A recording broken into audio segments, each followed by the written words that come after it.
नमस्कार बच्चों, आज की इस वीडियो में मैं आपको कार्यालय पत्र के बारे में बताने जा रही हूँ और गारंटी दे रही हूँ कि आपने ये वीडियो पूरी तरीके से देख लिया तो कार्यालय पत्र लिखने के लिए आपको कहीं और मुंह या ताका झांकी नहीं करनी पड़ेगी।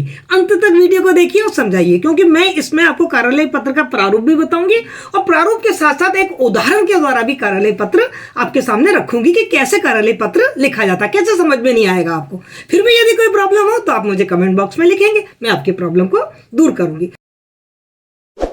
बेटा, कार्यालय पत्र नाम से मालूम पड़ रहा है कार्यालय, एक कार्यालय के द्वारा दूसरे कार्यालय को लिखा गया पत्र, और इसका उद्देश्य भी कार्यालय होता है, पूरी तरीके से औपचारिक फॉर्मल लेटर होता है ये, जो ऑफिसेज में लिखे जाते हैं। एक मतलब कोई जैसे वित्त मंत्रालय को स्वास्थ्य मंत्रालय से कोई काम है तो वित्त मंत्रालय जब स्वास्थ्य मंत्रालय को कोई पत्र लिख रहा है तो वो कार्यालय पत्र हो गया। शिक्षा विभाग मान लो महाविद्यालय को कोई पत्र लिख रहा है वो कार्यालय पत्र हो गया। यूनिवर्सिटी कॉलेज के लिए कोई पत्र आ रहा है वो कार्यालय पत्र हो गया। तो जो ऑफिस के बीच में आपस में पत्राचार होता है उसे कार्यालय पत्र कहते हैं। कार्यालय पत्र के प्रारूप को आप अपने स्क्रीन पे बहुत अच्छी तरीके से देख पा रहे होंगे। मैं इसके प्रारूप को समझाती हूँ। सबसे पहले सेंटर में आपको कार्यालय का नाम लिखना है। कौन से कार्यालय का? जो कार्यालय पत्र लिख रहा है ना, वो अपने कार्यालय का नाम लिख दे। अब देखो, आपके ज्यादातर जो कार्यालय होते हैं, ऑफिस होते हैं, उन सबके लेटर हेड होते हैं और लेटर हेड पे ऊपर ऊपर उनका नाम लिखा ही होता है कार्यालय का। लेटर हेड का मतलब ही क्या है कि ऊपर उस कार्यालय का नाम और पता पूरा लिखा होता है। तो आप जब एग्जाम में लिखेंगे तो आपको वो कार्यालय का नाम और पता लिखना होगा। जैसे वो लिखेंगे वो पेपर आपका क्या बन गया? लेटर हेड बन गया उस कार्यालय का। तो इस तरीके से वो लिख दीजिए। क्लियर? दूसरा उसके नीचे आइए और हमेशा ध्यान रखिए, जब भी पत्र लिखेंगे तो बेटा लेफ्ट अलाइनमेंट से आपको पत्र लिखना है। देखो, आप आपके प्रारूप में मैंने सब कुछ लेफ्ट अलाइनमेंट में लिखा है। जब से कंप्यूटर का युग आया है बेटा, वो दायां बायां खत्म हो गया है। अब लेफ्ट अलाइनमेंट से चिपक जाइए, सारी चीज उसी के हिसाब से लिखते जाइए। तो सबसे पहले आप पत्रांक लिखेंगे। पत्रांक मतलब पत्र का अंक। बेटा, ऑफिस में बहुत सारे पत्र आते हैं, अब उन पत्रों को रिकॉर्ड रखना होता है। मान लो कभी किसी पत्र को निकालना हो तो कैसे निकालेंगे? तो हर पत्र पे कोई क्रमांक डालकर उसकी फाइलिंग कर दी जाती है, वो क्रमांक यहाँ पर लिखा जाता है। आपको एग्जाम में लिखने की जरूरत नहीं है, आप तो केवल पत्रांक लिख दीजिए, डॉट डॉट ऑब्लिक कर दीजिए। फिर नीचे दिनांक लिख दीजिए, जिस दिन आप पत्र लिख रहे हैं उसका दिनांक लिख दीजिए। फिर आता है आपका प्रेषक। प्रेषक का मतलब भेजने वाला, जो पत्र लिख रहा है। प्रेषक मतलब जो पत्र लिख रहा है, प्रेषक। तो जो पत्र लिख रहा है उस कार्यालय का कौन सा अधिकारी पत्र लिख रहा है? सचिव लिख रहा है, निदेशक लिख रहा है, जो कार्यालय अधिकारी है वो लिख रहा है। तो जो भी पत्र लिख रहा है उसका पदनाम यहाँ पर आ जाएगा। जैसे सचिव है, निदेशक है, कार्यालय अधिकारी है, प्राचार्य है, जो भी पदनाम है वो डेजिग्नेशन यहाँ आ जाएगा। उसके नीचे उसका विभाग आ जाएगा, जिस विभाग में वो काम करता है। शिक्षा विभाग है तो शिक्षा विभाग आ गया, वित्त विभाग है तो वित्त विभाग आ गया, यदि राजकीय महाविद्यालय है तो राजकीय महाविद्यालय आ गया, है ना। इस तरीके से नाम आ जाएगा। फिर आपका शहर और राज्य का नाम लेते हैं, यानी कि पूरा एड्रेस आ गया। तो अब आता है प्रेषिती। प्रेषिती का मतलब है प्राप्त करने वाला, जिसे हम पत्र लिख रहे हैं, जो हमारे पत्र को प्राप्त करेगा, उसकी डिटेल यहाँ लिखी जाती है। उसकी डिटेल में सबसे ऊपर तो सेवा में लिख दीजिए और फिर वही पदनाम कि वो किसको लिख रहे हैं। हम सचिव को पत्र लिख रहे हैं, हम निदेशक को पत्र लिख रहे हैं, हम प्राचार्य को पत्र लिख रहे हैं, उसका पदनाम अर्थात डेजिग्नेशन यहाँ आ जाएगा। उसके नीचे उसका विभाग आ जाएगा, जो उसका डिपार्टमेंट का नाम है ना, जो उसकी संस्था का नाम है वो नाम आ जाएगा। फिर शहर और राज्य आ जाएगा। अब इसके नीचे आ जाएगा विषय। विषय मतलब आप किस विषय को लेकर, किस कारण से वो पत्र लिख रहे हैं, वो जो कारण है वो आपका विषय बन जाता है। तो यहाँ आप अपना विषय लिख दीजिए कि किस कारण पत्र लिखा जा रहा है। बजट के स्वीकृति के लिए लिखा जा रहा है, या क्या कहते हैं आपके नियुक्तियों के लिए लिखा जा रहा है, जो भी चीज़ है वो विषय यहाँ आ जाएगा। उसके बाद आपको संदर्भ लिखना होता है। बेटा, कार्यालय पत्र में संदर्भ लिखना बहुत आवश्यक है। क्यों? क्योंकि कार्यालय के बीच में जब पत्राचार होता है तो एक पत्र गया, फिर उसका जवाब आया, फिर हमने उसका जवाब दिया, तो इस संदर्भ में हम वो लिखते हैं कि पहला जो पूर्व पत्र है उसकी क्या क्रमांक था और कौन सी तारीख को वो लिखा गया था।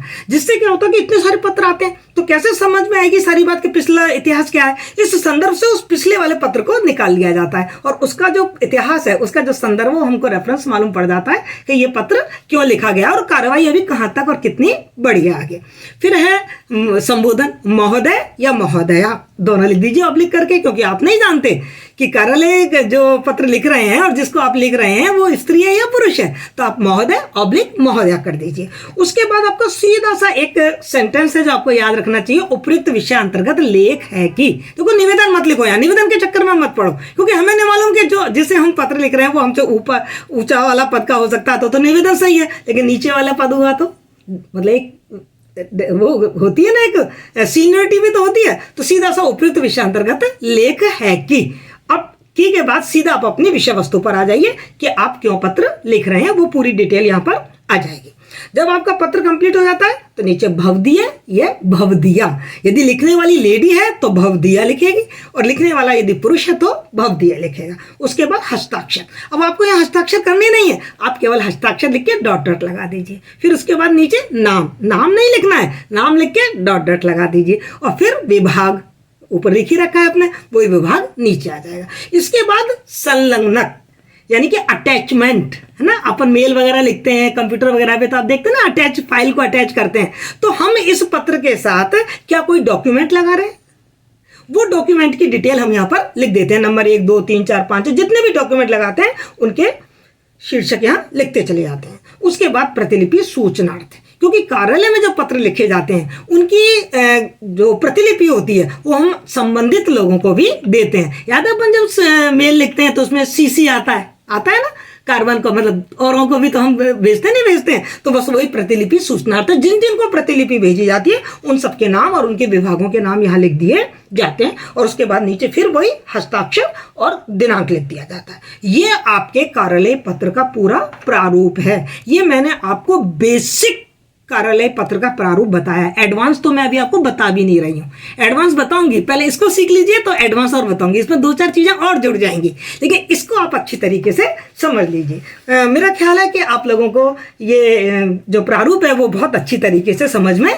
आ गया होगा। अब हम एक उदाहरण लेते हैं और उदाहरण लेके इस पत्र को लिखते हैं। तो जब अपन कहते हैं करते करते अभ्यास के जड़मती हो सुजान, जब तक करते हैं लर्निंग बाय डूइंग, जब तक हम पत्र नहीं लिखेंगे हमें समझ नहीं आएगा कि कैसे लिखेंगे, ज़्यादा क्लियर हो जाएगा। तो एक उदाहरण लेते हैं ना, जैसे मान लो प्रश्न आपका कैसा आएगा, कोई ये थोड़ी पूछेंगे आपसे कि क्या कहते हैं कार्यालय पत्र किसे कहते हैं, आपको तो पूरा एक इस तरीके का प्रश्न दिया जाएगा। जिला कलेक्टर जयपुर की तरफ से वित्त सचिव राजस्थान सरकार को पत्र लिखकर कोरोना टीकाकरण शिविर हेतु बजट स्वीकृति लीजिए। ठीक है, ऐसा आपका मतलब प्रश्न आएगा। एक उदाहरण दे रही हूं मैं आपको। अब देखो ये कार्यालय पत्र क्यों है, इसमें तो लिख नहीं रहा कि कार्यालय पत्र लिखो, पर ये कार्यालय पत्र क्यों है। देखो जिला कलेक्टर लिख रहा है पत्र को, और किसको लिखा जा रहा है, वित्त सचिव राजस्थान सरकार को। दोनों कार्यालय हो गए, यानी कि पत्र तो क्या है, जो नाम नहीं लिख रखा पर है तो पत्र कार्यालय, क्योंकि एक कार्यालय दूसरे कार्यालय को पत्र लिख रहा है। अब इस प्रश्न को पहले बहुत अच्छी तरीके से समझ लीजिए। इसमें 3-4 चीजें हैं जो अपन को छांटनी है, और सच बताऊं पत्र में है कुछ भी नहीं, नकली करनी है, यहीं पर ध्यान दे लीजिए आप। अब देखिए मैंने आपको शुरू में क्या बताया था, प्रारूप में सबसे ऊपर क्या बताया था, कार्यालय का नाम। अब देखो इसमें कार्यालय का नाम ऊपर लिखा हुआ है, क्या लिखा हुआ है, जिला कलेक्टर जयपुर राजस्थान सरकार, हो गया कार्यालय का नाम। ठीक है, फिर मैंने नीचे आपको क्या बताया था, पत्रांक। आप पत्रांक लिख दीजिए। मैंने आपसे कहा था पत्रांक के आगे आपको कुछ चक्कर में मत पड़िए कि क्या लिखना है, अब तो डॉट डॉट ऑब्लिक लगा दीजिए, लेकिन यहां लिखा क्या जाता है, उस पत्र की क्रम संख्या जो उस ऑफिस में डाली गई है। ठीक है, फिर उसके नीचे दिनांक जो उस दिन की है। मतलब आप अपने गार्ड से लगा क्या रहे हैं, सब कुछ तो प्रश्न में से देख रहे हैं, आपको गार्ड में से कुछ नहीं लगाना है। दिनांक लिख दिया। अब प्रेषक लिखना है। अब प्रेषक भी आपको अपने गार्ड से नहीं लिखना है। देखिए आपके ही इस प्रश्न में दे रखा है प्रेषक। कौन है प्रेषक, जिला कलेक्टर जयपुर। तो पदनाम में जिला कलेक्टर आ गया और एड्रेस में क्या आ गया, जयपुर राजस्थान सरकार। लिख दिया प्रेषक, कुछ दिमाग लगाना पड़ा, सीधा क्या कर रहे हैं, प्रश्न में से टीप रहे हैं, है ना। फिर आ गया प्रेषित, पत्र प्राप्त करने वाला। कोई दिक्कत ही नहीं है। देखो पत्र कौन प्राप्त कर रहा है, पत्र प्राप्त कर रहा है वित्त सचिव राजस्थान सरकार। तो लिख दिया अपने डेजिग्नेशन, क्या लिख दिया, सेवा में वित्त सचिव। वित्त सचिव है तो यार वित्त विभाग का ही होगा ना, तो वित्त विभाग राजस्थान सरकार। हो गया कंप्लीट, प्रेषक और प्रेषित। अब नीचे आ जाइए आप विषय। अब विषय भी आपको कहां अपने मन से लिखना है, टिपो क्यों है, कोरोना टीकाकरण शिविर हेतु बजट स्वीकृति के लिए। तो ये आपका विषय आ गया। अब बताइए कुछ लगाना पड़ा आपको जेब से, सब कुछ तो प्रश्न में दे रखा है, आपको तो केवल क्या करना है, क्रमबद्धता से वो चीजें लिखनी है और कैसे लिखनी है वो मैं आपको बता रही हूँ। विषय आ गया। अब आ गया संदर्भ। अब संदर्भ क्या है कि इसके पहले यदि कोई पत्र लिखा गया है या कोई सरकार की तरफ से कोई पत्र या कोई आदेश आया है तो उसका क्रमांक, मतलब बताना कि हम ये पत्र क्यों लिख रहे हैं, हमें कोई आदेश मिला है तो कहां से मिला है, या हम इस पत्र को लिख रहे हैं तो किस पत्र के जवाब में लिख रहे हैं। अब ज्यादा चक्कर में ना पड़े, संदर्भ लिख के अब तो dot dot oblique dot dot oblique dot dot लगा दीजिए। जब आप IAS ऑफिसर बन जाएंगे ना तब आपको समझ में आ जाएगा, क्योंकि उस पत्र पे क्रमांक डाला होगा और यहाँ पर क्रमांक लिख दिया जाएगा पूर्व पत्र का, ठीक है, या कोई आदेश है तो उसकी संख्या लिख दी जाएगी। फिर आ गया आपका महोदय या महोदया, ओके। फिर वही लाइन, उपयुक्त विषय अंतर्गत लेख है कि। अब देखो इसकी जो लैंग्वेज है ना, वो थोड़ी लैंग्वेज 3-4 तरीके की लैंग्वेज होती है, वो लैंग्वेज आपको थोड़ी सी अच्छी से लर्न करनी है, क्योंकि जो कार्यालय पत्र लिखा जाता है वो किसी आदेश के तहत लिखा जाता है। हमें कोई सरकार का आदेश पास हुआ है या सरकार का कोई नियम है या संविधान का कोई नियम है या कोई योजना बनाई गई है, उसकी पालना के लिए हमें अपना कोई काम करवाना है। मतलब मेरा पर्सनल काम तो है नहीं, कार्यालय का काम है, तो कार्यालय किसी ना किसी नियम के तहत ही तो काम कर रहा है, तो उस नियम का हवाला देते हुए आपको अपनी लैंग्वेज लिखनी होती है। जैसे अब ये जो मैंने जो उदाहरण दिया है कि कोरोना टीकाकरण के लिए शिविर लगाना, तो मैंने उसकी लैंग्वेज बनाई है थोड़ी सी, मतलब कॉमन सेंस की बात है, अपन लैंग्वेज बड़े आराम से बना लेंगे, प्रैक्टिस करेंगे तो आप कर लेंगे आराम से। उपयुक्त विषय अंतर्गत संदर्भित आदेश, संदर्भित आदेश क्या हमने संदर्भ में लिखा है कि भारत सरकार का ये आदेश आया था कि कोरोना का टीकाकरण का शिविर लगाना है, तो संदर्भित आदेश संख्या के अनुसार मुझे सूचित करने का निर्देश हुआ है। मतलब मुझे ये आदेश हुआ है कि मैं आपको सूचित करूं कि जिले के प्रत्येक राजकीय चिकित्सालय में कोरोना टीकाकरण शिविर हर रविवार को प्रातः 8 बजे से 5 बजे तक आयोजित किया जाएगा। ऐसा आदेश सरकार ने निकाला था और वो आदेश की पालना इनको करनी है। किनको करनी है? जिला कलेक्टर को। अब जब उस आदेश की पालना जिला कलेक्टर को करनी है, शिविर लगाना, तो उसके लिए पैसा चाहिए, और पैसा कौन देगा? वित्त विभाग देगा। समझ गए? ये बातें मैं आपको क्यों समझा रही हूं कि आपको अपना प्रारूप और लेटर रटने की जरूरत ना पड़े, आपको समझ में आए कि ये क्यों लिख रहे हैं। और एक बात बताऊं बेटा, अभी तो आप नंबरों के लिए पढ़ रहे हैं, आप इसको पढ़ के 5 नंबर 10 नंबर ले आएंगे, लेकिन बेटा जब आप अफसर बन जाएंगे, किसी कार्यालय के अधिकारी बन जाएंगे, तो फिर आप बगले नहीं झांकेंगे इधर उधर। मैंने बहुत सारे IAS देखे हैं जो एक पत्र लिखने के लिए भी इधर उधर देखते हैं और अपने PA पे डिपेंडेंट रहते हैं। उनकी कोई चीज़ गोपनीय रह ही नहीं पाती, क्योंकि वो पत्र नहीं लिख पाते तो वो इधर उधर लीक हो जाते हैं। तो आप जब अधिकारी बनेंगे तो आप आराम से अपने PA को भी बहुत अच्छी तरीके से इंस्ट्रक्शन दे पाएंगे कि पत्र ऐसे लिखा जाता है, और कॉन्फिडेंटली लिख पाएंगे। नहीं तो जरा जरा से इधर में मैं देखती हूँ बड़े बड़े अधिकारी, बड़े बड़े लोग है ना, थोड़ा सा कोई 4 लाइन का पत्र लिखना होता था एकदम कप आ जाते हैं, क्योंकि प्रैक्टिकल रूप में उन्होंने पत्र लिखना सीखा नहीं है। और आप नहीं कप आएंगे कभी भी, आप सक पकाएंगे भी नहीं, आप बिल्कुल कॉन्फिडेंस के साथ पत्र को लिख पाएंगे यदि आप ये समझ लेंगे तो।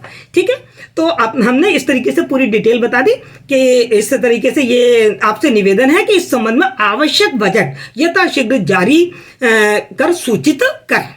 बिल्कुल। और एक बात बता दें, कार्यालय पत्र में इधर उधर की बातें नहीं लिखनी होती। जितना संक्षिप्त में आपको अपनी बात कह सकते हो उतनी करिए। कम से कम शब्द और कम से कम लाइनें होनी चाहिए, वरना आप कहीं ना कहीं वर्तनी संबंधी अशुद्धियां या कोई वाक्य संरचना संबंधी अशुद्धियां कर जाएंगे। बेकार अनर्गल बात लिखनी ही नहीं है। जो काम की बात है, छोटी सी कल्पना करी, थोड़ा कॉमन सेंस लगाया, जनरल नॉलेज के आधार पर उसकी थोड़ी सी लैंग्वेज बना ली और लिख दिया। ठीक है, फिर लास्ट में आप सहयोग की अपेक्षा के साथ, ये एक शिष्टाचार है ना, तो शिष्टाचार के लिए वही आपके सहयोग की अपेक्षा के साथ भव दिए, और भव दिए के बाद हस्ताक्षर। आपको हस्ताक्षर करने नहीं है, मैंने यहाँ पे ABC लिखा है ना, तो बस आपको हस्ताक्षर नहीं कर रहे। उसके बाद अभाषा लिखा है मैंने, नाम नहीं लिखना आपको, है ना। और उसके बाद जो आपका डेजिग्नेशन है वो लिखने वाले का कौन है? जिला कलेक्टर। तो जिला कलेक्टर कहाँ का है? जयपुर का है, तो जयपुर लिख दिया। और फिर संलग्नक, यानी कि इस लेटर के साथ, इस कार्यालय पत्र के साथ मैं वित्त विभाग को और क्या क्या भेज रहा हूं, तो जब वो उसमें डिटेल आ जाएगी। तो जैसे मैंने क्या भेज दिया, इस पत्र को लिखने के साथ भारत सरकार आदेश की प्रतिलिपि, भारत सरकार ने जो आदेश निकाला था ना कि जिसका मैंने इसमें संदर्भ दिया, वो आदेश की एक प्रतिलिपि, एक डुप्लीकेट कॉपी हम लगा देंगे। और बजट प्रस्ताव प्रतिलिपि, और कितना बजट चाहिए हमने तैयार कर रखा अपना बजट का मसौदा, उसकी एक फोटोकॉपी हम साथ में लगा देंगे। ये हो गया संलग्नक। तो संलग्नक का मतलब समझ गए आप? अटैचमेंट। मतलब इस लेटर के साथ मैंने और क्या क्या डॉक्यूमेंट लगाए, तो 2 डॉक्यूमेंट लगा दिए। कॉमन सेंस की बात है, बजट मांग रही हो तो एक तो बजट प्रस्तुत करूंगी, भाई मुझे इतना पैसा चाहिए, और दूसरा वो आदेश की बात करें तो आदेश की प्रतिलिपि मैंने लगा दी। और फिर है प्रतिलिपि सूचनार्थ, यानी कि ये प्रतिलिपि मैं किस किस को, ये जो लेटर है इसकी फोटोकॉपी में किस किस को और दे रहे हैं। देखिए आप अपने स्क्रीन पे देख लीजिए प्रतिलिपि सूचनार्थ। मान लो मैंने इसकी एक प्रतिलिपि स्वास्थ्य विभाग भारत सरकार को दूंगी, क्योंकि वहां से लेटर आया था कि आपको टीकाकरण का शिविर आयोजित करना है, तो मैंने वहां पर एक प्रतिलिपि दे दी। एक वित्त मंत्रालय राजस्थान सरकार को दे दी, वित्त विभाग को तो भेजी है मैंने, वित्त सचिव को, एक मंत्रालय में भी दे दी। तो जिसको हम प्रतिलिपि दे रहे हैं उनके नाम और विभाग का नाम यहाँ लिख देंगे, और फिर वही हस्ताक्षर, और हस्ताक्षर के नीचे दिनांक। ये आपके कार्यालय पत्र का उदाहरण हो गया। अब बताइए कोई दिक्कत आई आपको? और यदि फिर भी दिक्कत आती है तो कमेंट बॉक्स में लिखिए मुझे, मैं आपकी हर समस्या का समाधान करने की कोशिश करूंगी। यदि आपको ये सब कुछ बहुत अच्छे से समझ में आ गया है तो बेटा सबका साथ सबका विकास, शेयर कीजिए इसको, अधिक से अधिक बच्चों को ये जानकारी मिले, और मेरे चैनल को सब्सक्राइब कीजिए। Thank you so much.